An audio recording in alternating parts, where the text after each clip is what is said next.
it's only because it's you. I don't do these unless it's you or Nico or Ledge. I might fuck with Ledge when I fuck with Ledge. Ledge my brother. I might fuck with Ledge when I fuck with Ledge. What up, Doe? Ledge here. Chill with me, Top Tier Podcast. Back with another one, here to bless y'all with an interview with important people doing important things, man. I'm here with somebody. It's always good to touch back home to the Midwest, talk to the brothers and sisters from the region. So I'm feeling good right now, man.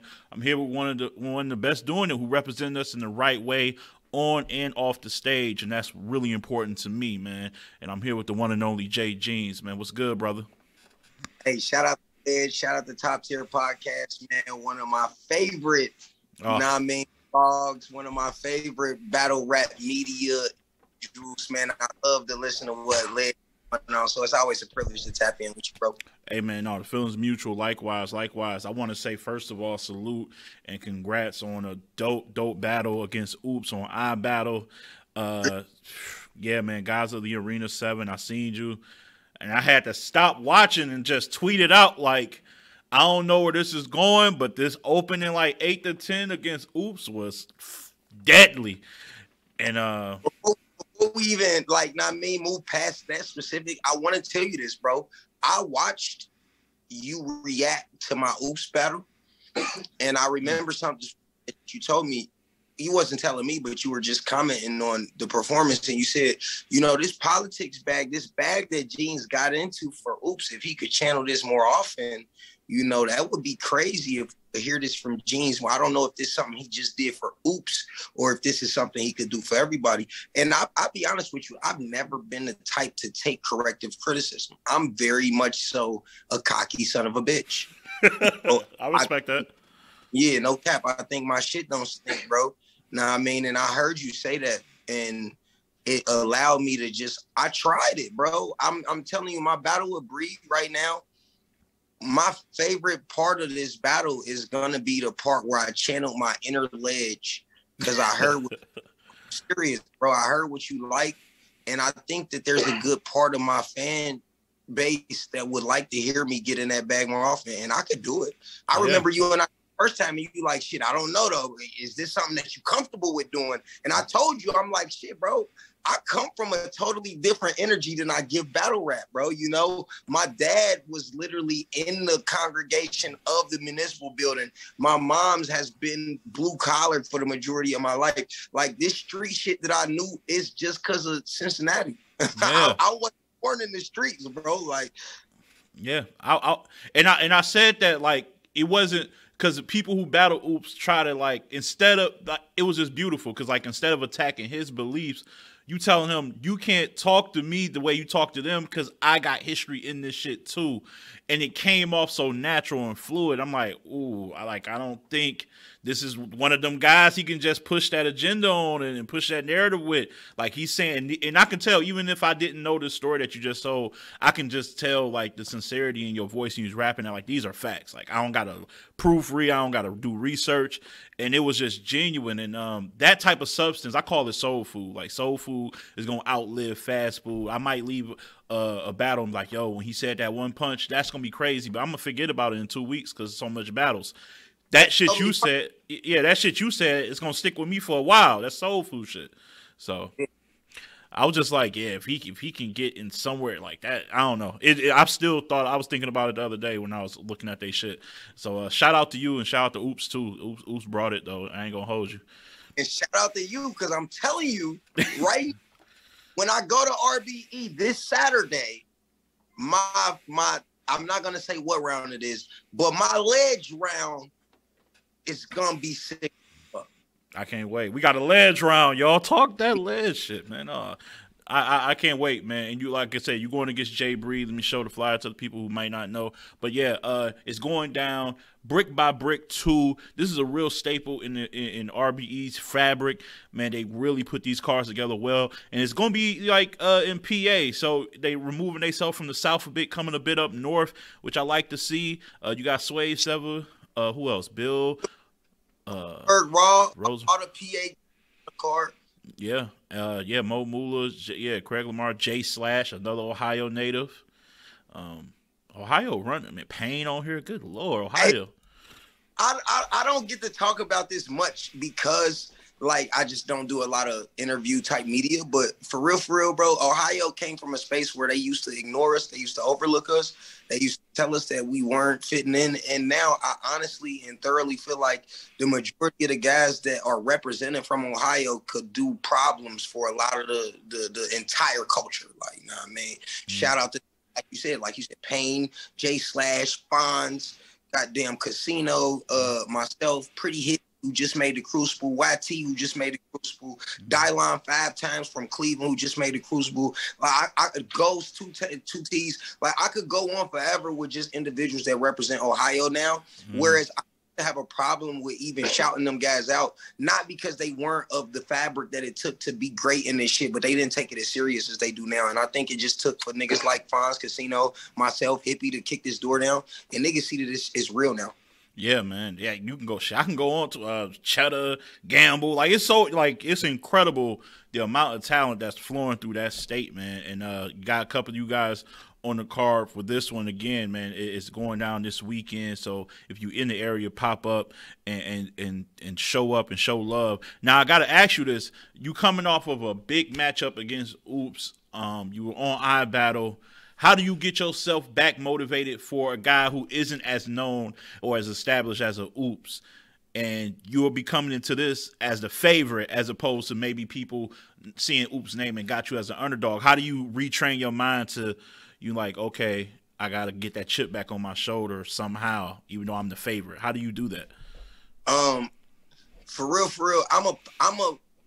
my beefs be personal. Even when I'm not mad at you, I want to prove to you that I'm better than you for the sake that my ego is really big.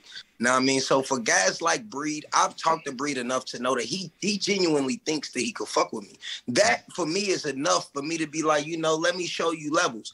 Know what I mean? When I search for opponents that stretch me and make me goddamn no homo if necessary.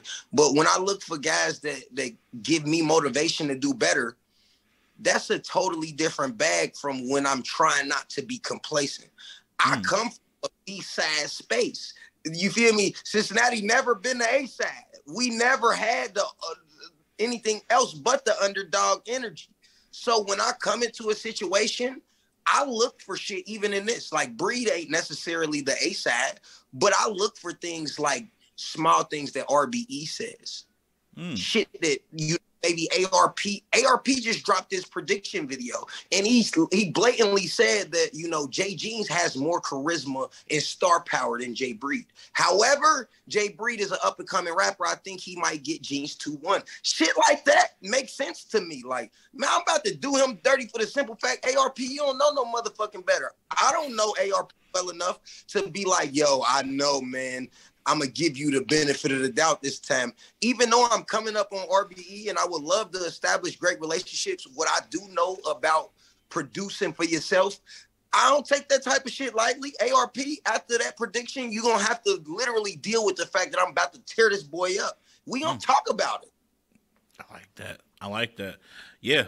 And that's like some of the greats do that, even when you don't think it's shit. I remember I watched The Last Dance with Jordan, like the most irrelevant player. What do you say? I took that personally. The most obscure player can drop 15 points and talk some shit, and this Michael Jordan pissed off at himself and like, I'm about to do him dirty. Tiger Woods putting cliff notes in his dorm room. Like, that's what I like that energy. Because honestly, like, even after me having a great performance on my first 1SK, they technically have dubbed Jay Breed as their 1SK guy. RBE is favoriting Breed. Not the culture, not the overall vantage point of people that know things, but RBE is just getting introduced to me as well as anybody that never saw me. They don't know the same way that the nigga I just talked to yesterday don't. So when they are branding, they know that I have star power. And that's what I took away from ARP's video. He's like, yo, Jay Geans feels like he's amazing. He looks like he's convincingly good. But I don't know that he's talented enough to do this, though, because they've already seen Jay Breed in that light. I love that. Really? I never on into a battle where me and my opponent are both convinced that I'm a good match. My style never goes over well until I'm in front of you. Wow. I try so hard to overwrite, bro. I write in like quadruple layers. I will write a verse, and I mean this literally. I'll write a verse, I'll come back, and I'll rewrite the entire verse, changing one word at a time until something that I meant to say means something that I did not mean to say. I will never, ever go on camera and effortlessly spit around that everybody understands. I'm comfortable with that, though. Yeah.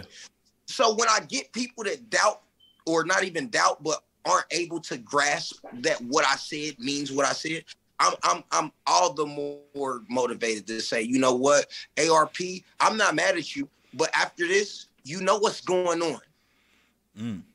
Let me ask you this. So with that, because I can tell your shit be layered, because sometimes I have to say, wait a second. I'm very hard to like dupe, because I feel like I be on top of this shit.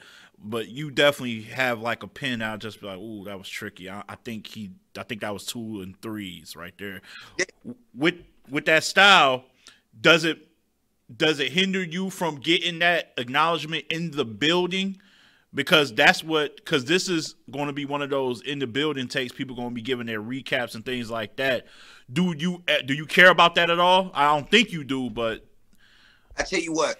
Prior to me adopting my new style, it bothered me a lot, right? Okay. But stated my slogan. I told them niggas, before I dumb it down, I speak to the crickets. Yeah.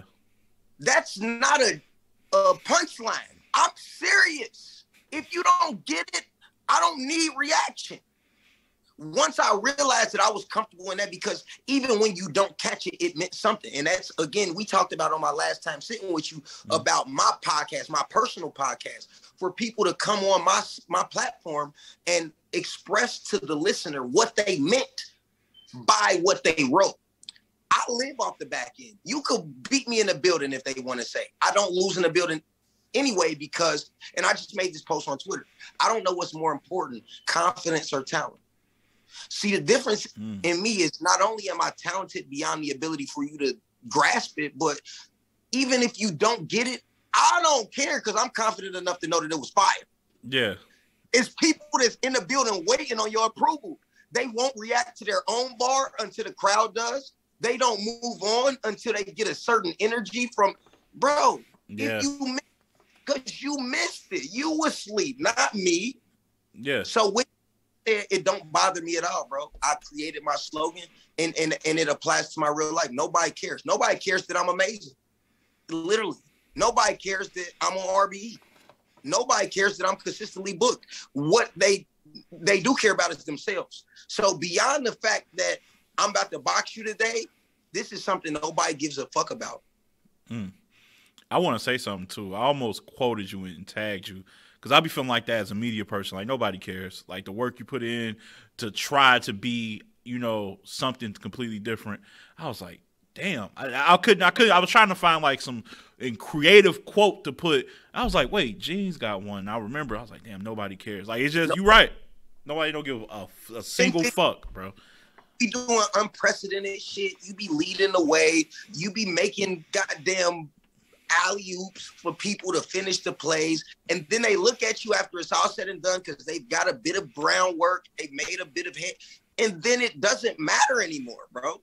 Oh, that shit hitting right now, bro. It doesn't matter what I did against Oops. Doesn't matter. That's why I'm just like, bro, I couldn't even show you a battle that convincingly expresses to you how good I am. I get better every battle. I took away my last performance, something that you said, bro. I'm serious. You told me. You didn't tell me, but you told me, Geans, you got a story to tell. And Oops said it to me after the battle also, which just made it more of a easier transition. Oops walked up to me like, bro, you got a story, bro. You got to tell your story. And I've always thought of battle rap as like, a way for me to entertain.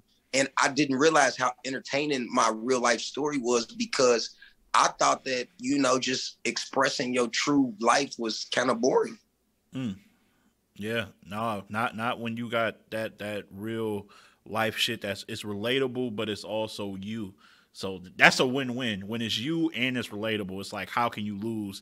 And with your ability to like make it a like cinematic with your mindset, like enhancing the vivid street and politician side, your family side, your rapping ability, like it can only create magic, man. So yeah, I like shout out to Oops for hollering at you after the battle. I think, man, I think it's some great advice.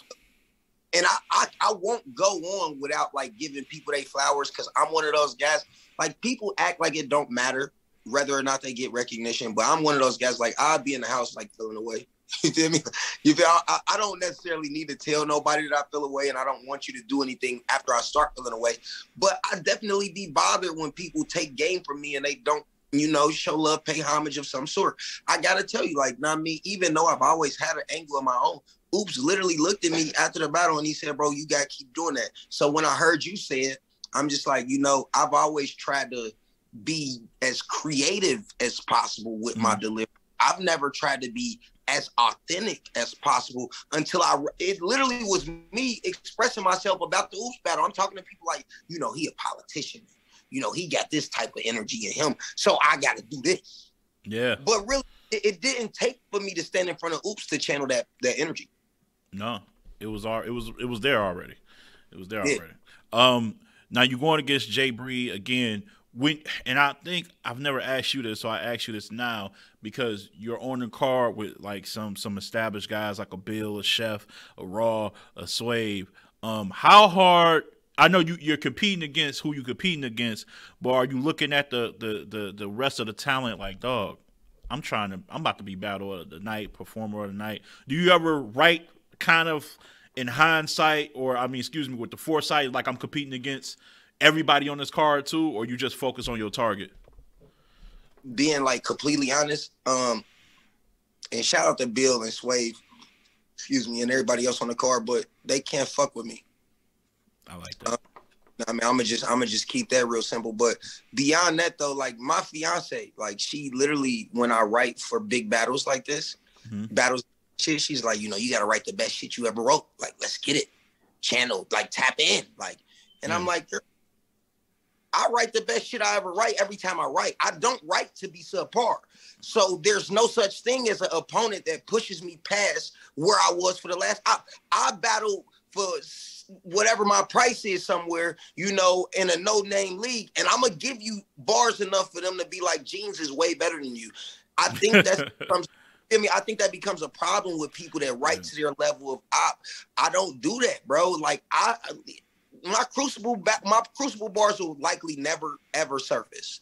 And I did a nigga in the crucible so bad, like I be wanting to go back and like, damn, these have to be heard somehow. Yeah.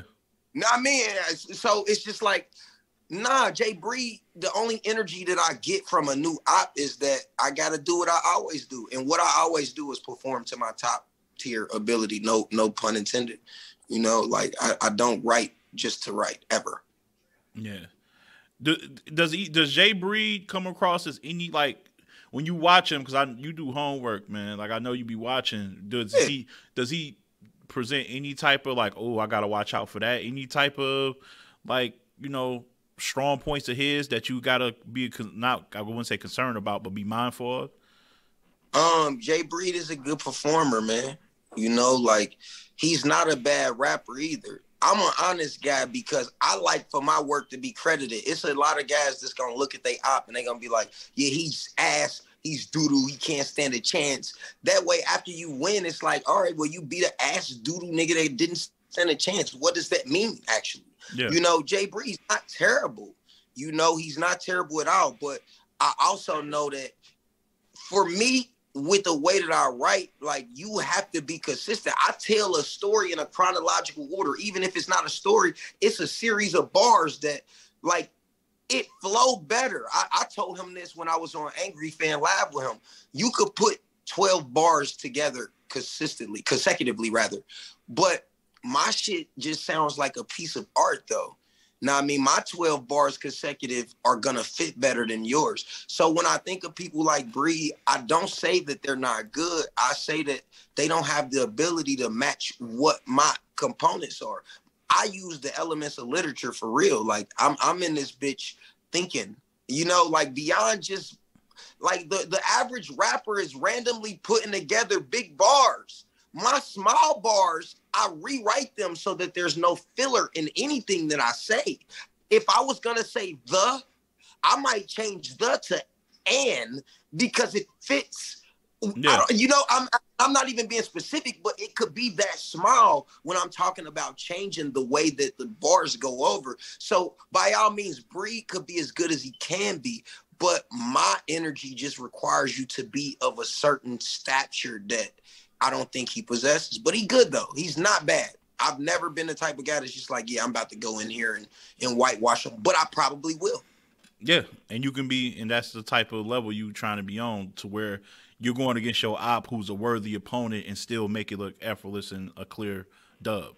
That's that shit to say to me. And this is, I got pre-bottles for days. So let's just go ahead. I've been rapping for 15 years. I'm 30. You know, we're both part of the new class in RBE. I can almost guarantee you that that's going to be something that I have to deal with as far as his angle. And I love angles because that's where beyond what you write, it's about this battle shit is a match of wits for real. Absolutely. You don't battle me in the ring. You know, I'm already prior to our battle thinking of what you're going to say in order to be more properly engaging when we go back and forth. So when I go into shit like that, I'm like, Bree, I'm sure you think that we're equals, right? You've been battling for 4 years. I've been battling for 15 years. We both part of the same RBE new class. That's something that I got to deal with. I can't tell you how I'm going to deal with that. It's more so about how he approaches it. But people that don't think of battles that way will never be able to beat me. I know I done gave him everything he needed to know what I'm going to say to him. Yeah. But I know he's not at home thinking that way. Yeah, and when you gotta go against guys so like people such as yourself, you can't just have a plan A. You gotta be B, C, you know. Yeah. It gotta be all the letters, man. So I'm looking forward to this, man. I want to see the outcome, man. I'm glad that it's up north, giving us some shine up top, man, to PA. When you after this battle, because you said ARP got going with him. After this battle, who you want on the R? We just keep it RBE for now because you can get battles anywhere because you travel. You know what I'm saying? But on RBE's platform, who they got to talk? They got to talk to you nice after this. Who they got to give you, man? Who you looking at? Honestly, I would love a King Los battle. The culture not fucking with Los. Nah, I mean, like they don't think he belong in battle rap, but Los give me the type energy that like we could match pins and. Obviously, he's a big sale, so I would love a King Los battle. Other than that, though, and shit, you call it what you want, but Daylight. Have you ever met Daylight yet? Yeah, me and Daylight actually met at Max Out too when I did my 1SK, and Daylight said I was amazing. That's the only reason that I'm even mentioning that because like I look up to Daylight. You feel me? You know what I mean? So like. Amazing pen, but me in the space I am, I'd be a fool to say somebody that's easily acquired. Now, I mean, I could have told you that I wanted one of these lower tier, top tier niggas that I'd have had him back next week. I'm like that. I want to tell you the niggas that I want that it's like, yeah, Geans, you tripping. Fuck you mentioning Daylight for because I box Daylight and I'm a fan too. Fuck you mentioning Close for he was just on the Draco or the volume card because y'all act like he's nothing but like the nigga's he's a pool, he's a name pool. Know what I mean? Like so I want to build my brand a bunch. Chilla Jones, you feel me? I'm just kind of spewing off some names that I've had in my Chilla Jones, like you know I call myself Kingpin. That came after me creating the Writers Council. I'm part of the Writers Council, which is, you know what I mean, something that I own. But as a writer, the first thing that I thought about was Kingpin. I didn't even know that Chilla referenced itself as Kingpin when I started to. But me and Chilla could have a conversation for who got the Kingpin. You know what I mean? And again, RBE don't necessarily have a roster. So forgive me if I'm all over the place, but RBE will tell you themselves, like, we don't necessarily have a roster. We do what we do. They don't have contracts. You could go battle where you gonna battle at, you know? Yeah. For real, I got JC, Jay. I was. How about I was about to say him? That's what I was about to say. I was about to jump in and say, yeah. I was yes. After he just had that mild showing versus Serious Jones, I'll show you the difference, bro. Like, and I love the fact, again, we talked about this before, but I'm 15 years in and I'm a rookie. Mm-hmm. This is the opportunity a lot of people don't get, man. So I'm just embracing this shit. But yeah, bro, it's not a name that's not on the list that's talented. I'm going for more so like matchups. I don't want to be on the card with nobody that's gonna give me a bunch of looks and I'll box him and it's not even close. I want matchups. Yeah, JC for sure. I was also thinking, just because I'm just a fan of how he structures his shit, is Danger Zone. I think, I love the way he like constructs shit at times. But I think that'd be fire. So I'm looking forward to any matchup involving you, bro, because you out here working. And I heard the back and forth between you and the brother Bree. So I'm gonna have to go check that out. I heard y'all was talking, and he would have been better off being quiet, is pretty much what you're saying. And no cap, and that's real because, like, I tell niggas this all the time. Like, y'all don't even understand when to shut the fuck up. You ever seen a nigga talk himself out of some pussy, bro? Oh, yes. Bitch, I gave him the pussy and he's still trying to game her. Next thing you know, he can't fuck no more. Like, Bree, like ARP, Winged, RBE in general has already called Jay Breed the A-side. And he talking too much. I done dropped a freestyle battle verse that's close to 10,000 streams. Now, I mean, we done had our face off with Angry Fan looking at him like, Breed, I don't know. Now, I mean, this is all shit that happened after you already had solidified yourself as the A-side. So for me, bro, not only is it a downhill battle, but I'm better than you. And that's what we got to say again. If y'all don't want to see this, I don't know what y'all want to see again. November 13th, it's going down Brick by Brick 2, hosted by Lawrence. Hosted by Lawrence and Wing Truth. Man, it is going down in PA. Get your tickets. Doors open at 2 p.m. Tickets and VOD available at rarebreedent.com. Yo, my man, I want to shout out. I just want to shout out everybody from Ohio. Now, I mean, because I had mentioned to Winged that early on in January, I was looking to personally bring, a car to Ohio, Cincinnati more specifically, that would be dope. And Winged immediately, kind of hopped on board with some suggestions that she had for bringing RBE to Cincinnati. Hey, Cincinnati, Ohio, if y'all watching this and beyond, just know this, man, I'm always working for us. Now, I mean, tap in with us because I want to bring the big league to us. I don't want to have to keep leaving the home to go tap in with them. I got people that's in high places that said that we matter. And I need y'all, granted that it happens, to come out to the event, support the culture, battle video on demand, suggest your favorite rappers, show up, support this shit, bro, because I don't never stop supporting the city just because I'm supporting me, bro. So shout out to RBE, shout out to iBattle, because I don't do shit without telling people that Lex really put me in rotation in this last year and a half. Know what I mean? So shout out to everybody that I really respect on that level. Absolutely, man. Shout out to the one of the GOATs out here, Lex, doing this thing. And shout out to you, man, for always staying tapped in with me, hitting me up, and being very, very forthcoming and like, yo, let's get it in. I got some work, and I'm here. We both professional. We be on time. We cook up. And, man, you just really be helping the platform grow, so I appreciate you, dog. Hey, I appreciate that. Even the acknowledgement, bro. Like, I be tapped in regardless if I'm on this bitch or not. Like, I appreciate you inviting me to goddamn sit with you once again. Next Saturday, November 13th, Comer, PA, Jay Geans versus Jay Breed. Swave 7 versus Bill Collector is the main event. Couple dope battles. Know what I mean? But yeah. Getting a phone call, my bad. Let me. You good? Yeah. We still here. Yeah, man. So shout out to everybody, man. Long story short, man, that's my fault, bro. It's all good, man. Listen, Geans, Jay Breed, man, it's gonna be a good one. I can look forward to hearing about it and seeing it when it drops. And as always, man, thank you for your time, and to the fans, peace and love. Keep it battle rap, man. We are out. Thank you, bro. Bro, see you soon. Yes.